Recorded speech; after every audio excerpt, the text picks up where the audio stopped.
Meaning of gamesmanship. Gamesmanship. Gamesmanship. Gamesmanship.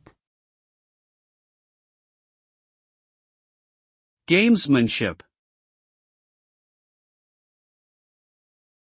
Gamesmanship refers to the use of tactics, strategies and psychological maneuvers in order to gain an advantage over one's opponent in a game or competition. It is often associated with a win-at-all-costs mentality. At its best, gamesmanship can help players and teams achieve their goals by pushing them to perform at their highest level and think creatively.